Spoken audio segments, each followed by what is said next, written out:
बहुत ही unexpected chemistry में changes देखने को मिले हैं, लेकिन आपका एफर्ट, टाइम और एनर्जी सही डायरेक्शन में जाएगा तो डेफिनेटली आउटपुट ज़्यादा अच्छा आएगा। यहाँ पर अनएक्सपेक्टेड चेंजेस जो केमिस्ट्री में आए हैं वो फटाफट आपको ध्यान दिला देते हैं तीनों सेक्शन में क्या क्या चेंजेस हुए हैं। जो माइंडसेट है वो अब थोड़ा इस पैटर्न के हिसाब से होना चाहिए कि भैया हमसे ना ऐसी ऐसी चीज़ें दिख रहा है कि पूछने वाले हैं, पूछ रहे हैं, ऐसी चीज़ें जो आ रही हैं तो डेफिनेटली हम अपने आप को बचाएंगे किसी भी तरह के निगेटिव इम्पैक्ट से। बहुत ही अनएक्सपेक्टेड केमिस्ट्री में चेंजेस देखने को मिले हैं और यही बात आपको बताने के लिए आए हैं। आगे आपकी जो भी प्रिपरेशन होगी उसमें इस जो भी बातें, जो भी चेंजेस दिखाई दिए केमिस्ट्री में, फिजिकल केमिस्ट्री हो, इनऑर्गेनिक केमिस्ट्री हो या फिर ऑर्गेनिक केमिस्ट्री हो, इन तीनों में जो भी चेंजेस दिखाई दिए उन सारे चेंजेस का ध्यान रख करके आगे प्रिपरेशन करें। बहुत ज़्यादा आप अगर मेहनत करने वाले बच्चे हैं और लेकिन बहुत ज़्यादा मेहनत आप करते हैं लेकिन वो गलत डायरेक्शन में हो रही है तो डेफिनेटली आपको आउटपुट वैसा नहीं मिलेगा।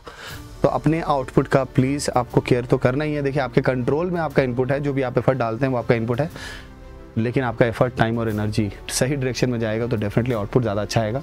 यहाँ पर अनएक्सपेक्टेड चेंजेस जो केमिस्ट्री में आए हैं वो फटाफट आपको ध्यान दिला देते हैं तीनों सेक्शन में क्या क्या चेंजेस हुए हैं। प्रिपरेशन उसके अकॉर्डिंगली कीजिए। पहले जो भी आपने प्रिपेयर किया हुआ, जो भी आपने सॉल्विंग की हुई है, जो भी आपने PYQs बनाए हुए, जो भी आपने थ्योरी वगैरह जो पढ़ी हुई, वो कहीं भी बर्बाद नहीं होने वाला, सब काम आने वाले हैं। बस आपका जो माइंडसेट है वो अब थोड़ा इस पैटर्न के हिसाब से होना चाहिए कि भैया हमसे ना ऐसी ऐसी चीज़ें दिख रहा है कि पूछने वाले हैं, पूछ रहे हैं, ऐसी चीज़ें जो आ रही हैं तो डेफिनेटली हम अपने आप को बचाएंगे किसी भी तरह के निगेटिव इम्पैक्ट से। अगर हमें नहीं पता होता और पेपर वैसा आता है तो कई बार आपके लिए शॉकिंग होता है और आप उस टाइम पर कोप अप नहीं कर पाते प्रेशर में। तो इन सब चीज़ों से बचने के लिए आपको ज़रूर अच्छे से पता होना चाहिए, अवेयर होना बहुत ज़रूरी है, क्लैरिटी बहुत ज़रूरी होती है। तो चलो फटाफट देखते हैं, स्टार्ट करते हैं पहले ऑर्गेनिक केमिस्ट्री से। अनएक्सपेक्टेड चेंज क्या दिखाई दिया ऑर्गेनिक केमिस्ट्री में? रिएजेंट्स के पोर्शन को कम कर दिया गया, रिएजेंट्स के एप्लीकेशन को कम कर दिया गया। कुछ बच्चों को लग रहा था ऑर्गेनिक केमिस्ट्री कम कर दी गई है, कम नहीं की गई है।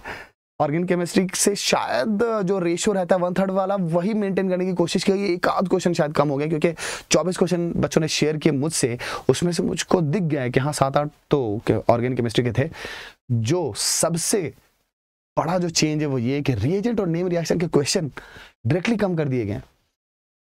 मतलब जहां पर आप नेम रिएक्शंस का डिस्कशन करते थे, होफमैन ब्रोमाइड है, गैब्रियल फथालिमाइड है, एलोफॉर्म है, ऐसा लगा जैसे कि गायब कर दिया गया है। और रिएजेंट रिडक्शन के रिएजेंट की बातचीत कर ले या फिर ऑक्सीडेशन के रिएजेंट की बातचीत कर ले, PCC PDC वगैरह की बातचीत कर ले या फिर हम LiLH डायबेलेज की बातचीत कर ले, भाई गायब कर दिए गए। शॉकिंग, किसी भी बच्चे के लिए शॉकिंग हो सकता है। पेपर के टाइम के बारे में सोचिए आप, हो सकता है उसको लगेगा यार मैं क्वेश्चन ढूंढ रहा हूँ ऑर्गेनिक के दिख ही नहीं रहे। तभी बच्चे जब फर्स्ट रिएक्शन दे रहे थे तो वो ये बोल रहे थे कि बार बार के यार इनऑर्गेनिक बहुत बढ़ा दिए, इनऑर्गेनिक बहुत बढ़ा दिए। बढ़ाई नहीं है, पेपर की फील आपको वैसे आ रही है, चेंज कर दिया उन्होंने तरीका, अनएक्सपेक्टेड है। GOC अलाइंड बहुत क्वेश्चन भर दिए हैं, GOC से रिलेट करके एसिडिटी के 2 क्वेश्चन तो डायरेक्टली दिख गए थे, फिर बेसिडिटी के भी क्वेश्चन दिख गए थे, फिर इवन के मेटा डायरेक्टिंग पैरा डायरेक्टिंग के क्वेश्चन दिख गए थे। तो GOC को बढ़ा दिया गया है। GOC से ही लग रहा है जैसे कि पेपर को बनाने की कोशिश की गई है ऑर्गेनिक केमिस्ट्री के। तो GOC has become more important. समझे?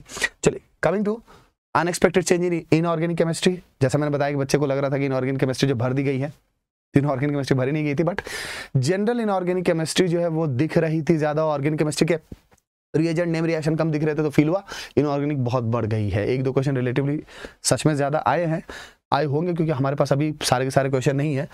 बट इतना तो कंफर्म है कि मोस्ट आस्क्ड टेस्ट जैसे क्रोमाइल क्लोराइड टेस्ट वगैरह जो है वो दिख रहे हैं।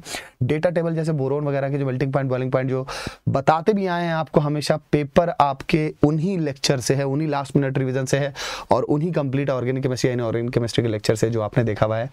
एंड हाँ, बहुत हद तक श्योर शॉर्ट से भी रिलेट कर करके क्वेश्चंस दिख रहे हैं। तो आपको ये समझना है कि यही चीजें हैं जो कि अभी ज्यादा दिखाई दे रही हैं। ऑक्सो एसिड से तो ऑक्सीडेशन नंबर पूछ दिया गया, ऑक्सो एसिड के स्ट्रक्चर भी पूछ सकते हैं। ये सब चीजें अभी तक दिखाई दी हैं एंड डेफिनेटली इनऑर्गेनिक केमिस्ट्री को दिख रहा है कि जनरल इनऑर्गेनिक को हम ऑर्गेनिक इनऑर्गेनिक जैसे ऑर्गेनिक केमिस्ट्री के लिए नेम रिएक्शन और रिएजेंट के पार्ट की जगह पर जनरल जो ऑर्गेनिक केमिस्ट्री है वहां से क्वेश्चन ज्यादा पूछे गए, वैसे जनरल इनऑर्गेनिक केमिस्ट्री जो है वो ज्यादा टच की जा रही है। और जनरल इनऑर्गेनिक में हम सबका ध्यान रखते हैं, जनरल इनऑर्गेनिक में हम सबको इंक्लूड करते हैं, चाहे वो मैग्नेटिक मोमेंट का क्वेश्चन हो क्योंकि वो बहुत बेसिक है, वो केमिकल बॉन्डिंग से भी रिलेटेड है, वो कोऑर्डिनेशन से भी रिलेटेड है। तो अगर वो मल्टीपल चैप्टर्स से रिलेटेड चीज़ें होती हैं तो वो जनरली हम उसको जनरल इनऑर्गेनिक में ही काउंट करते हैं।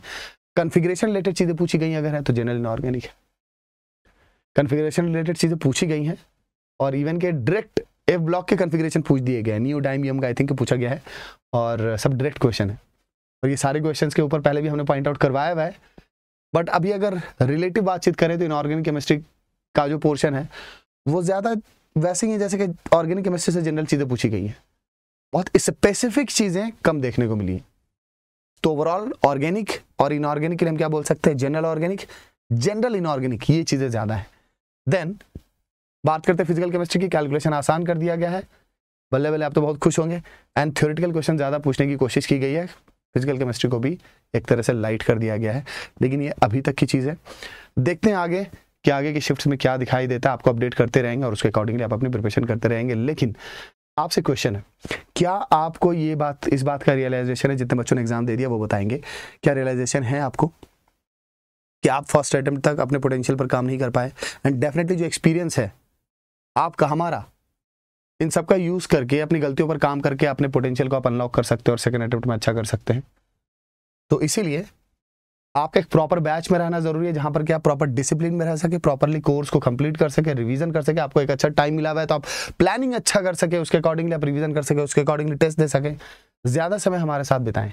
जो बच्चे पहले के क्रैश कोर्स में पढ़ चुके हैं उनको पता है कि किस तरह से हमने उनके लिए अलग से ज़्यादा प्रैक्टिस करवाने के लिए भी उनके साथ हम बैठे हैं और किस तरह से उनका हाथ पकड़ करके खींचने की कोशिश करते हैं।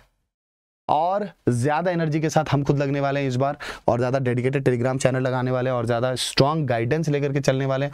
और ज़्यादा वो बच्चे जो कि कम स्कोर कर रहे होते हैं, जो बच्चे ज़्यादा गलतियां कर रहे होते हैं, जो बच्चे जो है वो अपने आप को ज़्यादा डिमोटिवेटेड पाते हैं, उन पर और ज़्यादा एफर्ट देने की कोशिश करने वाले हम।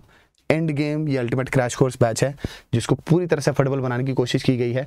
सिर्फ जेईई मेंस सेकंड अटेम्प्ट के लिए आपको दिख रहा है कि हमने पूरी तरह से कोशिश की गई आपके लिए अफोर्डेबल बने। आप मिस मत करना किसी भी हाल में। एंड जो बच्चे एडवांस ओरिएंटेड काम करना चाहते हैं उनके लिए ये बैच है। आई विल स्ट्रांगली रिकमेंड कि आप इसके साथ जाइए, क्योंकि एक बार ना आपका गोल सेट हो जाता है ना, एकदम आपको क्लैरिटी आ जाती है कि ठीक है मुझको शुरुआत से आखिर तक ऐसा चलना है, तो भाई सब अलग लेवल की प्रिपरेशन होती है। जैसे मैंने बताया कि हमने एनर्जी तो डबल ट्रिपल कर दी भाई, तुम बताओ तुम्हारा क्या है? कमिटमेंट हमने और डबल ट्रिपल कर दी, तुम बताओ। तो अब इसमें एक बात और ये आती है कि आपको फील होगा कि अगर आप अभी जो फर्स्ट अटेम्प्ट आपने दिया है और उसमें ऑलरेडी आपके अच्छी रैंक आ गई, तो इस बैच में जो भी आप पैसे खर्च कर रहे हो, हालांकि वो अफोर्डेबल है, लेकिन अगर आप पैसे खर्च कर रहे हो तो डेफिनेटली ऐसा हो सकता है कि आपको फील हो कि वो पैसे तो आपके वेस्ट हो गए। तो इसके लिए हमने क्या किया है, हमने आपके लिए स्कॉलरशिप रख दी। अगर आप रैंक बना रहे हैं, आपको लग रहा है कि हाँ उस रैंक पर आपको सच में कुछ अच्छे सीट मिलने वाले हैं, रैंक 1 से 10,000 की बात करें जेईई मेन में, या फिर 10,000 से 20,000 की बात करें, आपके जो पैसे हैं आपने जो भी खर्च किए हैं 100% मनी बैक होगा अगर आप इस रैंक में, और 50% मनी बैक होगा अगर आप इस रैंक में। तो आपको इस बात की फिक्र करने की जरूरत नहीं है कि यार आपके लगाए हुए पैसे ना वो वेस्ट हो जाएंगे। हमने इस बात का पूरा ध्यान रखा है, आपको किसी भी तरह के मेंटल सपोर्ट की कमी ना हो, ठीक है। तो आई होप आप यहाँ पर इस बैच में डेफिनेटली आने वाले हैं, आप आएँ और साथ में चले शुरू से अंत तक। आपको बोला है कि आई विल स्ट्रांगली रिकमेंड कि आप जो जेईई मेन और एडवांस वाले बैच में आए, सो दैट आपको गोल्स की क्लैरिटी जब रहती है तो आपकी प्रिपरेशन भाई सब नेक्स्ट लेवल होती है। तो आपको पूरी तरह से अपने आप को हमारे वाले करके आगे बढ़ना है और कुछ सोचना नहीं, कोई सेकंड थॉट नहीं देना आपको।